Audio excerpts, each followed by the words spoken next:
Hello नमस्कार दोस्तों, स्वागत है आप सभी का हमारे यूट्यूब चैनल गुंजन गुरुजी पे। दोस्तों आज हम आप लोगों के लिए मैथ यानी गणित के अति महत्वपूर्ण प्रश्न के बारे में इस वीडियो में बताएंगे, इसलिए आप वीडियो के अंत तक बने रहिएगा। इस वीडियो में आपको किस तरीके के प्रश्न के बारे में बताएंगे। यदि लिखा है कि a-1/a का मान 10 है तो a² प्लस 1/a² का मान होगा, और नीचे चार ऑप्शन है, इन चारों ऑप्शन में से कौन सा का। बिल्कुल शॉर्ट तरीका बताएंगे जो देखते हैं आप सॉल्व कर लेंगे। इसी तरीके से दिया गया 7 भुजाओं वाले एक बहुभुज की डिग्री में आंतरिक कोण का योग कितना होगा, और नीचे चार ऑप्शन है दोस्तों, इन चारों ऑप्शन में से कौन सा होगा। तो चलिए चलते हैं पहले नंबर क्वेश्चन पे। तो देखिए जैसे पहला क्वेश्चन है, तो चलिए इसको सॉल्व कर देते हैं फटाफट। पेन पेपर लेके बैठेंगे और सॉल्व करते हुए चलेंगे, और कमेंट करके बताएंगे दोस्तों कितने प्रश्न आपके सही हो पा रहे हैं। जैसे यहाँ पर लिखा है 10, तो आपसे पूछा गया है कि a² प्लस 1/a² का मान क्या होगा, यानी कि आगे इसका मान निकालना है। तो आप क्या करेंगे, ये देखिए सबसे शॉर्ट सबसे सरल, यहाँ पर क्या लिखेंगे, दोनों तरफ वर्ग करने पर। इस जगह पर क्या लिख दीजिए दोस्तों, दोनों तरफ, यहां पर हो जाएगा दोनों तरफ वर्ग करने पर, वर्ग करने पर बस आप इतना कर दीजिए, आपका आंसर हो जाएगा। यानी दोनों तरफ कहने का मतलब आप क्या कहना चाह रहे हैं, तो ए यहां पर रुक जाइए, इसको लिख देंगे दोस्तों। ये देखिए ना एकदम सबसे शॉर्ट, a-1 बाय क्या कर देंगे, इसके ऊपर में a कर देंगे, और यहाँ पर दोनों तरफ वर्ग का मतलब यहाँ पर भी स्क्वायर हो जाएगा, अब बराबर का बराबर, इधर क्या हो जाएगा 10 का क्या हो जाएगा दोस्तों, स्क्वायर हो जाएगा।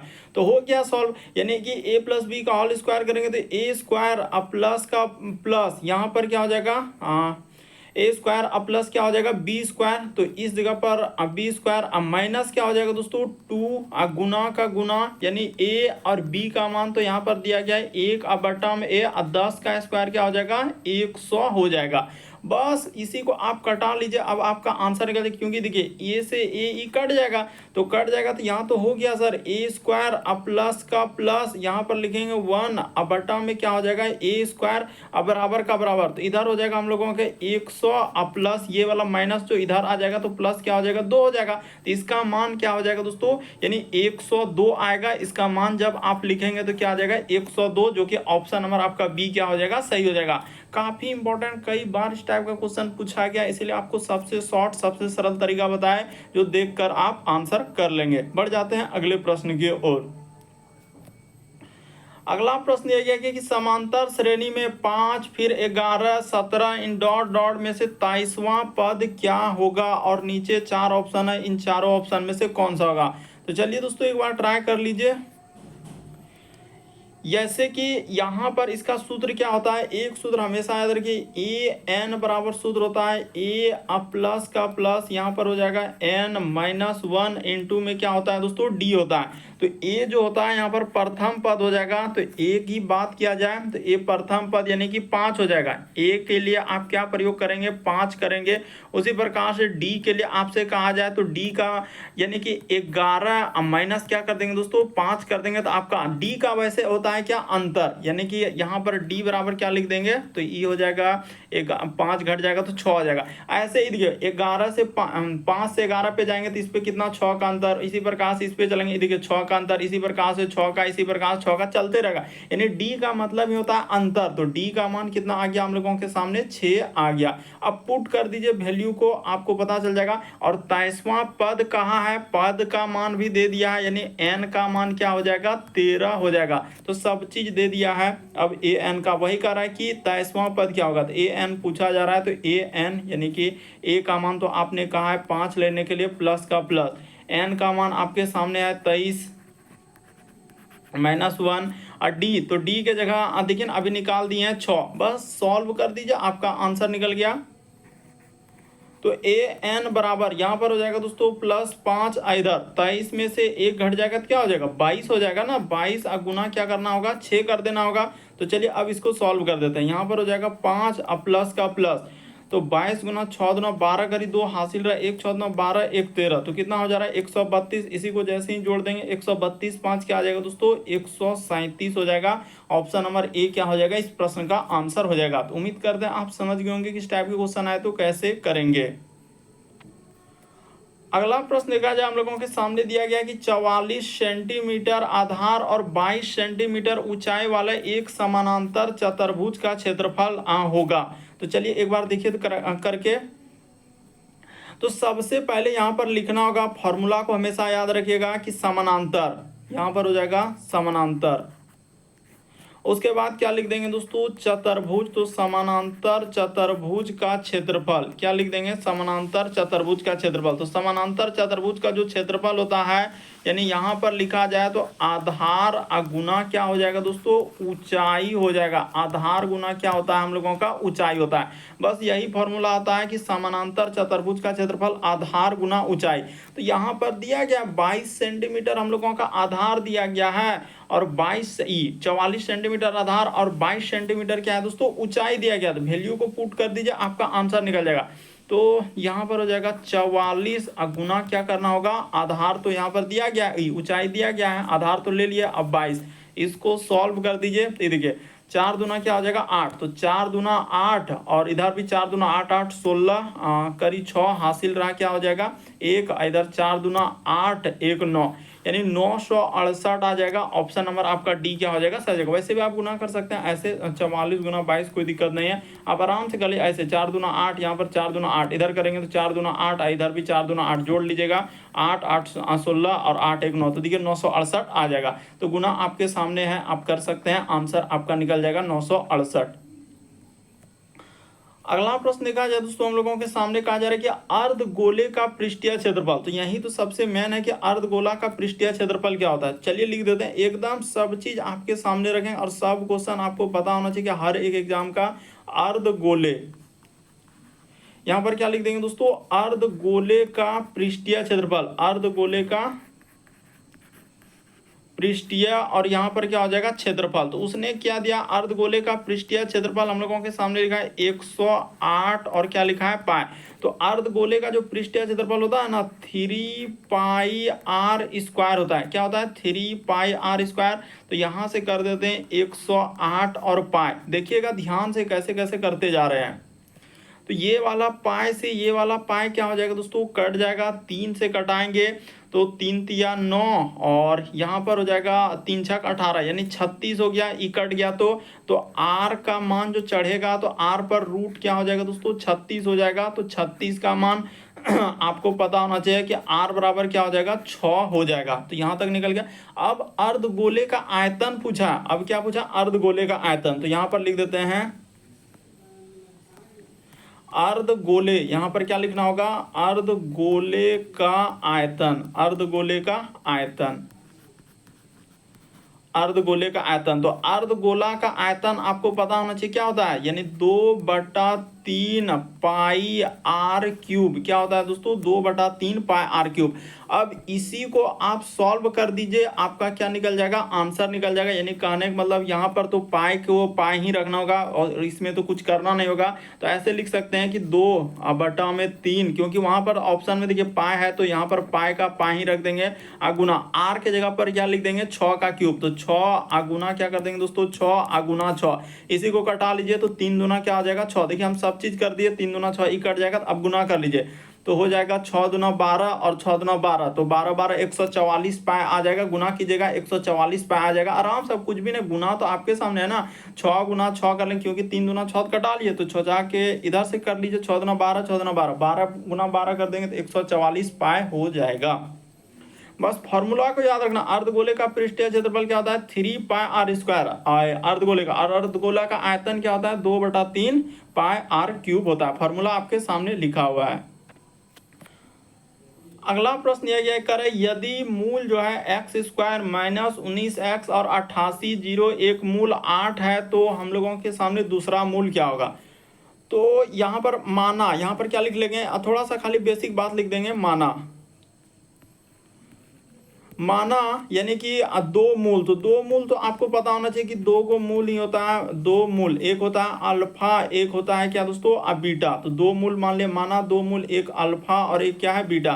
तो उसने कहा है कि 2 मूल दिया गया है, यानी कि 2 मूल दिया गया है, तो ऐसे कर लेते हैं, देखिए इसका बनाने का तरीका, तो अल्फा इंटू बीटा बराबर सूत्र पढ़े होंगे कि अल्फा इंटू बीटा बराबर सूत्र क्या होता है दोस्तों, माइनस बी बाय ए होता है। यही ना होता है कि अल्फा, नहीं, ये तो अल्फा प्लस बीटा का, अल्फा इंटू बीटा बराबर सूत्र सी बाय ए होता है। क्या होता है, सी बाय ए होता है। बस यही लगाना है। तो यहाँ पर ई जो वैल्यू है, ई ए का वैल्यू है, ये वाला जो भी वैल्यू है बी का, और ये वाला वैल्यू जो है इसी का। ये बात आपको याद रखना है, शुरू वाला ए होता है, ई बी होता है, ऊ वाला क्या होता है, सी होता है। बस इसी पे पुट करेंगे और आंसर कर देंगे। ज्यादा का उसमें ये भी बोला है कि एक मूल हम लोगों के सामने 8 है, तो किसी को ले लेते हैं। अगर अल्फा को यहाँ 8 ले लेते हैं तो यहाँ पर 8 कर देंगे, और यहाँ पर क्या कर देंगे, बीटा को इस तरह कर देंगे, और सी, तो सी का मान हो जाएगा 88, और ए का मान तो कुछ है ही नहीं, ए के जगह कुछ नहीं है, तो क्या लिख सकते हैं, 1 लिख सकते हैं। हो गया। अब इसको कटा लीजिए, ये देखिए 8 से सीधा कट जाएगा, 11 बार में क्या हो जाएगा, 88 कट जाएगा। एक नीचे कुछ है ही नहीं, जब एक्स ए का मान तो कुछ है ही नहीं, तो नहीं है तो 1 हो जाएगा। तो सीधा सा बोल सकते हैं बीटा का मान क्या आ जाएगा, 11 आ जाएगा। इसमें कुछ भी है ही नहीं प्रश्न में दम। बस आपको पहले लगेगा कि इस टाइप का क्वेश्चन हम कभी नहीं किए हैं तो हमसे नहीं होगा, लेकिन अगर आप सीखेंगे, समझेंगे और देखेंगे अच्छे से तो बिल्कुल आने लगेगा। ऐसा नहीं कि इसमें बहुत समय लगेगा और नहीं कर पाएंगे। इस प्रश्न का आंसर क्या हो जाएगा, 11 आ जाएगा। देखिए अगला प्रश्न दिया गया दोस्तों, ये देखिए कितना इंपॉर्टेंट, cos 2 थीटा बराबर लिखा है हाफ, तो साइन 75 माइनस थीटा का मान ज्ञात कीजिए। तो चलिए इसको करके दिखाइए, तो कैसे कीजिएगा। तो देखिए आप क्या कीजिए, जैसे इसने क्या लिखा है कि कॉस, यहाँ पर अगर हम इस जगह से लेते हैं, रुक जाइए, यहाँ पर क्या लिखा है cos 2 थीटा। तो cos अगर 2 थीटा के बराबर क्या कर रहा है, हम लोगों का हाफ कर रहा है। तो हाफ कर रहा है तो कैसे लिखा होगा, थीटा के जगह ऐसा क्या रख दें कि हम लोगों का यानी कि वैल्यू जो है हाफ आ जाए। तो cos थीटा में सोचना है, तो थीटा की जगह देखिए ना, यहीं से पता चल जाता है, इसमें कुछ करने वाले हैं। अगर सर थीटा का मान हम लोग 0 रख देंगे तो cos 0 का मान तो आपको पता है कि हम लोगों का हाफ होगा नहीं। तो cos अगर 0 का, cos 0 के बाद तो आप जानते हैं 30 का। तो देखिए 30 का जैसे ही मान पुट करेंगे तो आपका आंसर हो जाएगा कि सर इस जगह पर आप cos 2 और थीटा के जगह अगर आप 30 रख देंगे बराबर आपको हाफ लाना है तो आ जाएगा। यानी कि यहाँ पर हो जाएगा cos हम लोगों का 30 दूना क्या हो जाएगा दोस्तों, 60 डिग्री। तो cos 60 डिग्री का मान आपका क्या होता है, हाफ होता है। cos 60 डिग्री का मान क्या होता है, हाफ होता है। तो निकल गया, यानी आप ये बोल सकते हैं कि थीटा का मान आराम से हम लोग निकाल लिए। क्या निकल गया, 30 डिग्री निकल गया। ऐसे आप बोल सकते हैं, क्योंकि cos 30 डिग्री का मान जो है, याद रखना होगा कि cos 60 डिग्री का मान जो होता है हम लोगों के सामने क्या होता है, हाफ होता है। इस बात को याद रखना। और यही कहा जाए कि cos 30 डिग्री का मान, तो cos 30 डिग्री का मान क्या हो जाएगा दोस्तों, √3 अब बट्टा में क्या होता है, 2 होता है। ये दोनों बातों को याद रखिएगा, क्योंकि ये सब बात याद रखने वाला, अगर वैल्यू निकालेंगे तो बहुत ही समय लग जाएगा। कि याद रखिए cos 60 डिग्री का मान हाफ और cos 30 डिग्री का मान √3/2। तो हो गया। अब थीटा के जगह रख दीजिए, आपका आंसर निकल जाएगा। इस सब बात को हम मिटा देंगे क्योंकि वहां पर लिखना उचित नहीं है। अब जो क्या पूछा गया है, तो यहाँ पर पूछा गया हम लोगों के सामने ये वाला पूछा है ना, तो इधर इतना दूर तक कर लिए। अब लिख लीजिए साइन, यहाँ पर क्या लिख लेंगे, साइन 75 डिग्री।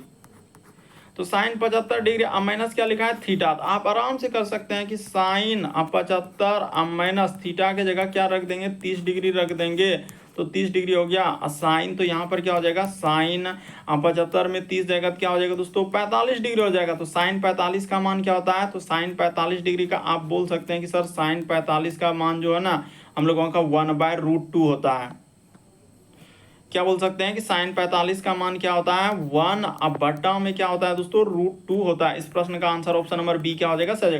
बस थीटा का वैल्यू आप पता कर लीजिए। थीटा क्या रखने के बाद बराबर की इस पार 1/2 आ जाए। तो सर थीटा की जगह 30 रखेंगे। कॉस हम लोगों का 60 डिग्री का मान हाफ होता है, यानी 2 थीटा लिखा है तो थीटा की जगह 30 डिग्री। देखिए यहाँ पर वैल्यू भी किए हैं, 30 डिग्री जैसे ही रखे तो आपका आंसर निकल गया। घटा देंगे तो साइन 45 का मान 1/√2 होता है।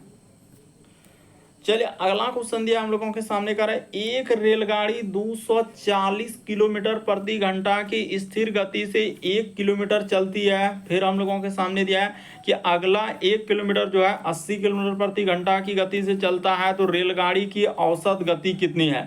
आपसे क्या पूछा है, औसत गति।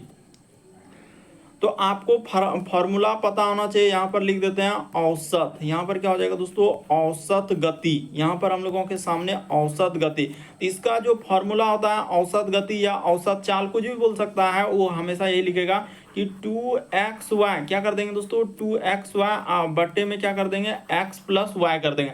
बस अब आपका आंसर निकल जाएगा, इसमें अब कुछ करना ही नहीं है। औसत गति बराबर, तो देखिए इस जगह पर ले लेते हैं 2, तो इधर 2 कर दे, x का मान कुछ भी किसी को भी मान सकते हैं 240, थोड़ा इधर दिख नहीं रहा होगा, इस जगह पर लिख देते हैं 240 गुना का गुना, y का मान कितना दिया है 80 दिया गया, तो 80 ले लिए। नीचे क्या कर दीजिए दोस्तों, जोड़ दीजिए, यानी 240 प्लस क्या हो जाएगा हम लोगों का 80 हो जाएगा। अब इसी को सॉल्व कर देंगे ना, आपका आंसर निकल जाएगा, इसमें कुछ भी करने वाली बात नहीं है।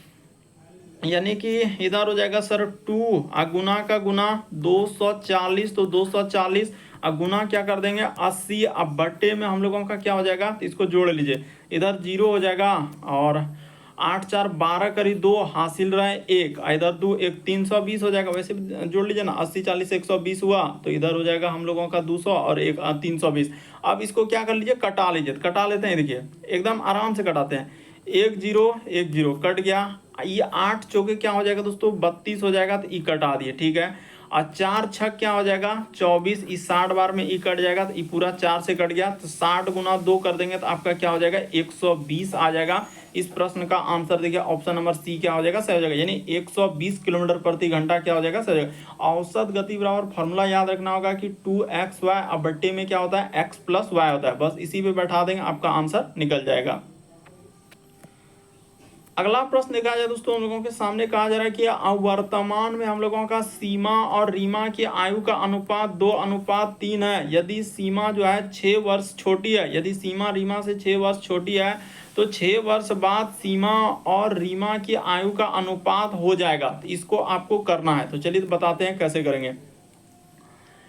यानी कि उसने एक कंडीशन दिया है वर्तमान, यहाँ पर क्या लिखा है दोस्तों, वर्तमान दिया गया है। वर्तमान में हम लोगों का कौन कौन है, एक सीमा है और एक क्या है दोस्तों रीमा है, दोनों का अनुपात दिया गया 2:3 दिया गया, ठीक है। तो इसी का अनुपात में अंतर देखा जाए तो कितना, 2 और 3 का अंतर 1 का हो जाएगा, तो यानी कि अनुपातिक अंतर 1 बराबर। देखिए ना, रीमा सीमा से इतना वर्ष 6 वर्ष छोटी है, तो अंतर हो जाएगा, यानी छोटी का मतलब दोनों के बीच का अंतर हो जाएगा, तो 1 बराबर 6 आ गया, तो 6 आ गया, तो इसमें आप गुना कर दीजिए किससे दोस्तों, 6 से, इसमें भी आप गुना कर दीजिए किससे दोस्तों, 6 से, तो 6 दूना 12, अब यहाँ पर हो जाएगा 6 तिया क्या हो जाएगा 18 हो जाएगा। अब क्या पूछा है कि 6 वर्ष बाद, उसने क्या लॉजिक दिया है कि 6 वर्ष बाद उसकी आयु अरिमा और अनुपात पूछा है, तो अब इसमें +6 कर दीजिए, यानी कि यहाँ पर हो जाएगा 12, अब प्लस क्या कर देंगे हम लोग 6 कर देंगे, और ऐसे करके यहाँ पर अनुपात लगा देंगे। उसी प्रकार से यहाँ पर लिख देंगे दोस्तों 18, और प्लस क्या कर देंगे 6 कर देंगे, बस हो गया। 12 6 क्या हो जाएगा 18 हो जाएगा, तो 12 6 18, इधर हो जाएगा 18 6 क्या हो जाएगा 24 हो जाएगा। इसी को आप कटा दीजिएगा, आपका क्या निकल जाएगा, आंसर निकल जाएगा, यानी कि 6 से कटाइएगा तो 6 तिया क्या हो जाएगा 18 हो जाएगा, 6 तिया 18 और 6 चौक क्या हो जाएगा 24 हो जाएगा, तो 3:4 आएगा। इस प्रश्न का आंसर ऑप्शन नंबर सी क्या हो जाएगा दोस्तों, सही हो जाएगा। देखते ही आंसर हो जाएगा, बस तरीका को समझना है कि क्या क्या वर्तमान दिया गया है। तो देखिए रीमा सीमा से छोटा, यानी बीच का अंतर ही हुआ ना, तो 2 और 3 का अंतर, यहाँ पर अनुपात 1 आया, 1 ही कहाँ से आया, तो 2 3 का अंतर, तो 1 आया। 1 बराबर रीमा सीमा से 6 वर्ष छोटा है, तो 1 बराबर जब अनुपात में आ गया, तो इसको इसमें आप गुना कर दीजिए, तो जैसे ही गुना कर देंगे तो दोनों का मान निकल गया। अब 6 वर्ष बाद कहाँ है, तो बाद कहाँ है, तो दोनों में 6 6 जोड़ देंगे, तो जैसे ही जोड़ देंगे और कटा देंगे, आंसर निकल जाएगा। अगला प्रश्न देखा जाए दोस्तों, हम लोगों के सामने दिया गया कह रहा है कि हाँ, यदि माध्यिका और माध्य क्रमशः इस तरीके से है तो बहुलक क्या होगा। तो चलिए अब इसको बना के बताइए क्या कीजिएगा। तो एक फॉर्मूला याद रखिएगा, काफी इंपॉर्टेंट, बहुलक बराबर जो हम लोगों का सूत्र होता है दोस्तों 3, और यहाँ पर हो जाएगा माध्यिका, यानी 3 माध्यिका, इस जगह से 3 माध्यिका, अब माइनस क्या होता है 2 माध्य, इस जगह पर क्या हो जाएगा 2 माध्य। बस इतना ही फॉर्मूला है और कुछ भी नहीं करना है। अब जो जो वैल्यू दिया है बैठा दिए, बहुलक बराबर 3 माध्यिका -2 माध्य, ये फॉर्मूला हुआ। कह रहा है कि माध्यिका 36 है, तो 3 अगुना क्या कीजिएगा 36 कीजिएगा, अब -2 अगुना का गुना माध्य, तो माध्य दिया गया है 35 दिया गया, तो 35 कर दीजिए। तो 36 गुना 3 करेंगे तो हो जाएगा 108 हो जाएगा, और यहाँ पर करेंगे 35 गुना क्या हो जाएगा 70 हो जाएगा। इस जगह पर कर देंगे कितना हो जाएगा, तो इधर हो जाएगा 8 और 10 में 7 जाएगा 3, तो 38 आ जाएगा। ऑप्शन नंबर सी क्या हो जाएगा, सही हो जाएगा। तो उम्मीद करते हैं दोस्तों समझ गए होंगे। खाली फॉर्मूला को याद रखिए, बहुलक बराबर सूत्र 3 माध्यिका माइनस क्या होता है 2 माध्य होता है। अगला प्रश्न देखा जाए हम लोगों के सामने दिया कह रहा है कि 7 भुजाओं वाले बहुभुज के डिग्री में आंतरिक कोणों का योग। तो देखिए बहुभुज एक फार्मूला लिख देते हैं, बड़ा इंपॉर्टेंट क्वेश्चन, क्योंकि इस टाइप का क्वेश्चन जो है बहुत सारा स्टूडेंट स्किप कर देते हैं। बहुभुज हमेशा याद रखिएगा बहुभुज के आंतरिक कोणों का योग, बहुभुज के क्या हो जाएगा दोस्तों आंतरिक, यहाँ पर लिख देते हैं आंतरिक कोण। बहुभुज के आंतरिक कोण निकालने का सूत्र क्या होता है, बहुभुज का आंतरिक कोण n माइनस क्या कर लीजिएगा 2 कर लीजिएगा, और गुना में यहाँ पर क्या कर दीजिए दोस्तों 180 डिग्री कर दीजिएगा, n-2। थोड़ा इधर 180 नहीं दिख रहा होगा, लेकिन दिखा देते हैं 180, यहाँ पर क्या लिख देंगे 180 लिख दें, बस हो गया। इसी फार्मूला पे चलना है और कुछ ना। n-2 आंतरिक बहुभुज के आंतरिक कोण पूछे, क्या पूछा है बहुभुज का आंतरिक कोण, तो आंतरिक कोण का सूत्र होता है n-2 गुना 180 डिग्री। बुक वगैरह में कहीं 2n तो कहीं 90 तो कभी ऐसे वैसे करेगा, लेकिन आपको एक ही बात याद रखना है कि आंतरिक कोणों का माप पूछे तो यही करना, और प्रत्येक आंतरिक कोणों का माप पूछे कि प्रत्येक, तो प्रत्येक में क्या करते हैं n से फिर भाग दे देते हैं, लेकिन वहां पर ऐसा नहीं पूछा है, सिर्फ पूछा है कि आंतरिक कोणों का माप। तो n के जगह क्या रख देंगे, तो n का मान दिया गया है 7, भुजा दिया है तो वही हो गया n का मान, तो यहाँ पर हो जाएगा 7 माइनस क्या हो जाएगा, थोड़ा इधर लिख देते हैं 7 माइनस 2 गुना में क्या कर लीजिएगा दोस्तों 180 डिग्री दिया है, तो 180 डिग्री चलेगा। अब इसी को सॉल्व कर दीजिए, कुछ है ही नहीं प्रश्न में दम। यहाँ पर हो जाएगा 7 में 2 जाएगा तो 5 हो जाएगा, और 180 डिग्री, तो 180 डिग्री कर दे, तो इसको जैसे ही सॉल्व करेंगे तो 18 पंचे क्या हो जाएगा, यानी कि 90 हो जाएगा, 900 डिग्री आ जाएगा। इस प्रश्न का आंसर ऑप्शन नंबर डी क्या हो जाएगा, सही हो जाएगा। हमेशा याद रखिएगा कि बहुभुज के आंतरिक कोणों का मान जो निकालना है n-2 गुना 180 डिग्री, यही एक फॉर्मूला है और कई बार रिपीट कर चुका है। अगला प्रश्न देखा जाए हम लोगों के सामने दिया गया करे, यदि केंद्र से 5 सेंटीमीटर की दूरी पर 24 सेंटीमीटर लंबाई की एक जीवा है, ठीक है, तो वृत्त की त्रिज्या ज्ञात कीजिए। अब इसको कैसे करेंगे, तो ये देखिए सबसे पहले आप इस तरीके का क्या बना लीजिए दोस्तों, एक वृत्त बना लीजिए। हम लोगों के सामने क्या कर लीजिए, एक वृत्त बना लीजिए। तो ठीक है, हमने यहाँ से इस तरीके से एक बना लिया वृत्त। अब उसने कहा कि इस तरीके से हम यहाँ पर ले सकते हैं, और उसने कहा कि 24 सेंटीमीटर जीवा है, तो इस जगह से अगर इतना सा दूर अगर 24 ले लेते हैं, और ये दूरी हो जाएगा हम लोगों का क्या, उसने कहा कि केंद्र से 5 सेंटीमीटर, तो इसको अगर आप 5 कर लेते हैं, इसको क्या कर लेते हैं 5 कर लेते हैं, और यहाँ से हम लोगों का ये हो जाएगा पूरा का पूरा क्या हो जाएगा, त्रिज्या हो जाएगा। तो ये 24 सेंटीमीटर दिया है, तो 24 सेंटीमीटर यानी कि लंबाई का जीवा है, तो इसका अर्थ इसको आप क्या कर सकते हैं 12 कर सकते हैं, इसको क्या कर सकते हैं दोस्तों 12 कर सकते हैं, और केंद्र से देखिए 5 सेंटीमीटर की दूरी पर है। बेसिक बात को समझ, रटने से नहीं होगा। उसने कहा है कि यदि केंद्र से 5 सेंटीमीटर दूरी पर एक जीवा, तो देखिए 5 सेंटीमीटर दूरी पर हम एक जीवा बनाए कि नहीं, जीवा तो आपको पता है कि ये होता है जीवा, ये होता है जीवा, इस तरीके से इसे वृत्त की सबसे बड़ी हम लोगों का यानी कि जीवा कहाँ पर, जो त्रिज्या से गुजरेगा तो वही उलन हो जाएगा। तो उसने कहा कि यानी कि 24 सेंटीमीटर तो हो गया, इस सभी बात को आप समझ गए। अब हम लोग यहाँ से यानी उसने क्या पूछा है, तो वृत्त की त्रिज्या, उसने क्या पूछा है दोस्तों वृत्त की त्रिज्या, तो त्रिज्या यानी कि ये वाला आपसे लंबाई पूछा जा रहा है, तो आप आराम से कर सकते हैं। एक तरीके से क्या बन रहा है, समकोण त्रिभुज बन रहा है, यानी कहने का मतलब यहाँ से क्या हो रहा है समकोण त्रिभुज, ये हो जा रहा है 5 सेंटीमीटर, ये क्या हो रहा है 5 सेंटीमीटर, ये क्या होता है 12। तो आपको हमेशा ट्रिपलेट याद रखना है कि 5 12, और अगर ट्रिपलेट याद रखना है तो ये क्या होता है दोस्तों 13 होता है, 5 12 13, ये क्या हो जाएगा 13 हो जाएगा। तो इस प्रश्न का आंसर ऑप्शन नंबर ए क्या हो जाएगा, सही हो जाएगा। वरना अगर याद नहीं है तो कोई बात नहीं, आपके लिए भी तरीका है, तो वही पाइथागोरस को याद करना होगा। यानी क्या, तो एक फॉर्मूला जो आपने बचपन में पढ़ा होगा कि कर्ण स्क्वायर बराबर सूत्र, हम उतना नहीं लिखेंगे, सिर्फ मेन होता है कि समझाना, तो इसको लंब कर देंगे और इधर क्या कर देंगे करेंगे, आधार कर देंगे। तो यही हो गया हम लोगों का लंब और आधार। तो देखिए आपके सामने दिया गया है, तो यहाँ पर 2 को जो है ना अलग कर देंगे, ना तो वरना आपको कंफ्यूजन क्रिएट कर देगा कि आप क्या करें। तो आधार का स्क्वायर, तो देखिए कर्ण निकालना है, तो लंब तो आपके सामने है ही, कोई दिक्कत नहीं सर। 5 का स्क्वायर, आधार आप बोल ही रहे हैं कि 12 का स्क्वायर, इसमें कोई बड़ी बात नहीं है। 5 का स्क्वायर आप 25 कर दीजिएगा और 12 का स्क्वायर क्या कर दिया 144। इसको जैसे ही जोड़िएगा ना तो 169 हो जाएगा और इसी पे आप रूट चढ़ा दीजिएगा, तो इसका मान आपका क्या निकल जाएगा 13 हो जाएगा। इसका मान क्या हो जाएगा दोस्तों 13 हो जाएगा। ऑप्शन नंबर ए क्या हो जाएगा आंसर होगा। अगला प्रश्न कहा जाए दोस्तों हम लोगों के सामने, देखिए कितना इंपॉर्टेंट ये वाला सवाल आ कर रहा है कि त्रिभुज ए बी सी में एक त्रिभुज बना लीजिए। मान के चलिए कि हम लोग इस तरीके से एक क्या बना लेते हैं दोस्तों त्रिभुज बना लेते हैं, ठीक है। कह रहा है कि त्रिभुज ए बी और क्या है सी है, ठीक है, जिसमें ए बी 10 सेंटीमीटर है, तो ठीक है ए बी का है 10 सेंटीमीटर ले लेते हैं। फिर लिखा है बी डी, अच्छा बी डी तो अभी है ना, आगे बढ़ते हैं। फिर लिखा है कि डी सी, ये भी ना। अब ये बात यहाँ से आगे बढ़ते कर रहा है, कौन ए क्या है द्विभाजक है और रेखा किस पे बी सी पर बिंदु डी को काटती है। अच्छा तो उसने कहा है कि कौन ए क्या है द्विभाजक, तो कौन ए द्विभाजक यानी इसको इस तरीके से द्विभाजक करेगा और इसको क्या कर देगा दोस्तों यहाँ पर डी हो जाएगा। उसने कहा है कि बिंदु डी पर काट दिया है, तो अब हो गया, अब इसी तरीके से तो आ गया, सब चीज आ गया। तो उसने कहा बी डी 6 सेंटीमीटर, तो बी डी ई हो जाएगा 6 सेंटीमीटर, इसको क्या कर लीजिए 6 सेंटीमीटर। फिर लिखा है कि डीसी, तो डीसी क्या हो जाएगा 7 सेंटीमीटर हो जाएगा। देखिए हम एक्चुअली यहाँ पर थोड़ा क्या करना होगा, बड़ा छोटा करना होगा, लेकिन बड़ा छोटा नहीं करके, यानी कि कहने का मतलब क्या करना होगा, इस तरीके से करना होगा।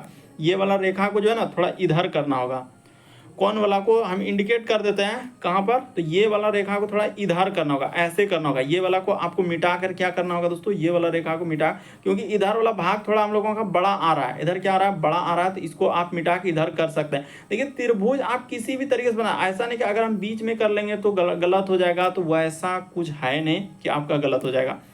अब हो गया, क्योंकि ये वाला थोड़ा बड़ा होना चाहिए ना, 7.5 हो गया।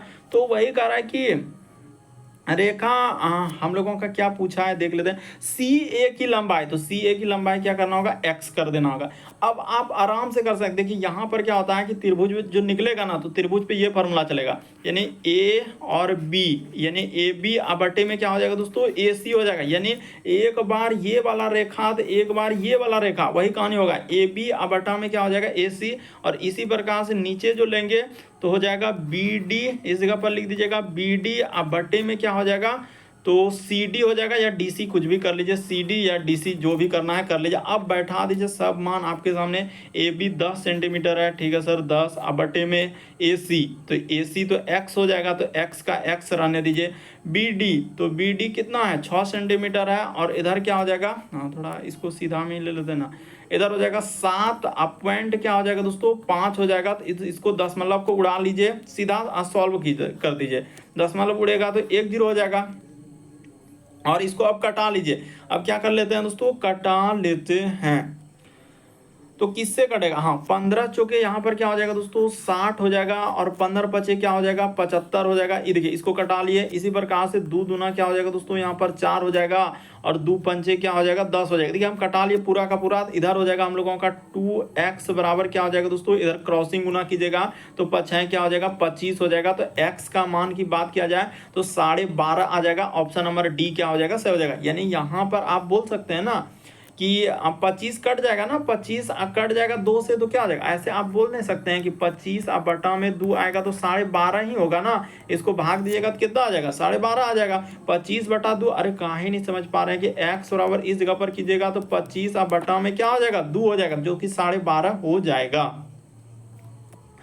अगला प्रश्न कहा जाए दोस्तों हम लोगों के सामने दिया गया, कह रहा है कि 750 रुपया की राशि पर 5 वर्षों में कितना रुपया हो जा रहा है, तो 1000 हो जा रहा है। तो ठीक है, अगर आप बैंक में अभी पैसा रखने के लिए गए तो हम रखे 750 रुपया, लेकिन 5 साल के बाद 5 वर्ष जैसे हुआ तो हम लोगों का कितना हो जा रहा है 1000 हो जा रहा है। तो आपको ब्याज कितना मिल रहा है, तो ब्याज सीधा सा बोल सकते हैं कि सर 250 रुपया जो है ना हमको ब्याज मिला, नहीं बोलते हैं कि इंटरेस्ट हो रहा है। तो आजकल आपको पता होना चाहिए सब चीज़ आज आजकल तो ईएमआई पे आ रहा है, ब्याज पे सब चीज़ फाइनेंस वगैरह, थोड़ा सा समझने का प्रयास कीजिए कि 750 अगर हम बैंक में रखने गए तो हम लोगों का 1000 हो जा रहा है, तो ब्याज यानी यही हम लोगों का क्या है दोस्तों, इसको आप क्या बोलेंगे, ब्याज। तो ब्याज हम लोगों का कितना हो रहा है, 250 रुपया हो रहा है, यानी 250 रुपया हम लोगों को ब्याज मिला, यानी बैंक आपको ब्याज दिया। क्यों? क्योंकि 5 साल तक उतना पैसा आपने रखा था।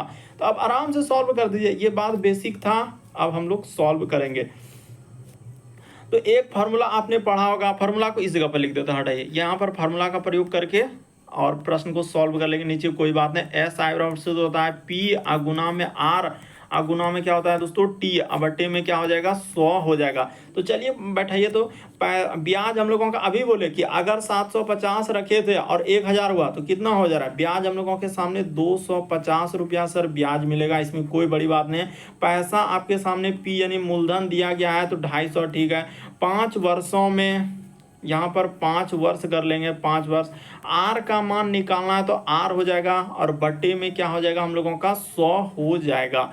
तो चलिए आर का मान जैसे निकल जाएगा तो फिर 10 वर्ष पे निकाल के अब ब्याज निकाल देंगे, आपका क्या हो जाएगा, आंसर हो जाएगा। तो देखिए आराम से कट रहा है, देखिए 1 0, अच्छा यहाँ पे कटाया जाए तो कैसे कटाया जाए जो सबसे बेस्ट हो जाएगा, तो 1 0 से 1 0 कटा लीजिए, सबसे बेस्ट इसको इधर से हटा लीजिए और 25 तिया क्या हो जाएगा दोस्तों, 75 हो जाएगा। ये देखिए ई कट गया, 25 तिया ई वाला से 75 कट गया, क्योंकि 1 0 1 0 और 25 तिया 75, ठीक है। 5 से कटाएंगे तो ई कट जाएगा दोस्तों, यानी 20 क्या हो जाएगा, कट जाएगा। तो इधर हो जाएगा हम लोगों का 3r बराबर क्या हो जाएगा, यहाँ पर आपका गुना कीजिएगा तो क्या हो जाएगा, 3r बराबर क्या हो जाएगा, 20 हो जाएगा। तो r का मान की बात किया जाए तो r का मान कितना हो जाएगा, 20, अब बट्टा में क्या आ जाएगा दोस्तों, 3 हो जाएगा। तो हो गया। अब यहाँ तक निकाल लेने के बाद उसने क्या कहा, तो साधारण ब्याज 10 वर्षों पर कितनी राशि हो जाएगी। अब आपसे पूछा है फिर से SI निकालना होगा, फिर से एक बार क्या निकालना होगा, फिर से SI निकालना होगा। तो चलिए अब एक बार फिर से निकाल देते हैं SI। देखिएगा ध्यान से कैसे कैसे करते जा रहे हैं, वरना कंफ्यूजन क्रिया। अब SI जो निकालेंगे यहाँ पर देखिए, तो P का मान 750 है, इस जगह पर क्या लिखेंगे, 750 लिख देंगे। R का मान निकाले हैं, R का मान हो जाएगा 20, अब बट्टा में इसको क्या कर लीजिए, यहाँ से बट्टा में ही 3 कर दीजिएगा, क्योंकि 20/3 है तो इधर 3 और नीचे क्या हो जाएगा 100। और इस बार वर्ष कितने लेने के लिए कहा है, तो 10 वर्ष लेने के लिए कहा है, तो क्या लिखा जाएगा दोस्तों, 10 लिखा जाएगा। इसी को सॉल्व कर दीजिए, आपका आंसर आ गया। तो 1 0 और 1 0 आराम से कट रहा है, इधर 1 0 1 0 कटा लिए, ठीक है। और इधर ई 3 से कट जाएगा, यानी 25 तिया क्या हो जाएगा दोस्तों, यहाँ पर कटाइए ना, 3 से कटेगा तो 25 तिया हम लोगों का 75 तो हो ही जाएगा, यानी 250 कट गया, पूरा का पूरा कट गया। तो इसको गुना कीजिएगा, यानी SI बराबर जो ब्याज आएगा, यानी कि हो जाएगा 200, यानी 500 रुपया क्या हो जाएगा, ब्याज हो जाएगा। तो वही कह रहा है कितना राशि हो जाएगा, उसने क्या पूछा है कि 10 वर्षों में यह राशि कितनी हो जाएगी। तो 750 रुपया था, यानी कि 700 जो हम लोग हो जाएगा, यानी क्या कह रहा है, मिश्रधन। इसको आप क्या बोल सकते हैं, हम लोगों का मिश्रधन, इसको क्या बोलेंगे दोस्तों, मिश्रधन। तो देखिए निकल गया, यानी 750 रुपया, 750 रुपया और 500 जोड़ दीजिएगा तो कितना हो जा रहा है, 7 5 12, यानी 1250 आ जाएगा। ऑप्शन नंबर आपका सी क्या हो जाएगा दोस्तों, इस प्रश्न का आंसर हो जाएगा। देखिए प्रश्न में है कुछ नहीं, बस आपको समझने में थोड़ा सा लगेगा, और हम एक एक तरीका यहाँ पर रखते हैं, इसीलिए आपको लगता है कि बहुत बड़ा क्वेश्चन, तो ऐसा नहीं। देखिए सबसे पहले हमने फार्मूला को लिखा, हाँ कि ये फार्मूला होता है, फिर ब्याज निकाले, फिर SI पर रखेंगे, तो आपको बिल्कुल समझ में आ जाएगा कि हाँ सर इस टाइप का क्वेश्चन अब हम सॉल्व कर लेंगे। तो उम्मीद करते हैं आप सारे प्रश्न को अच्छे तरीके से समझ गए होंगे। यदि चैनल पे पहली बार है, सब्सक्राइब कर लीजिए, घंटे के निशान वाला सेलेक्ट कर दीजिए, ताकि जब भी वीडियो डालें तो नोटिफिकेशन सबसे पहले मिल जाए। ओके दोस्तों, थैंक यू।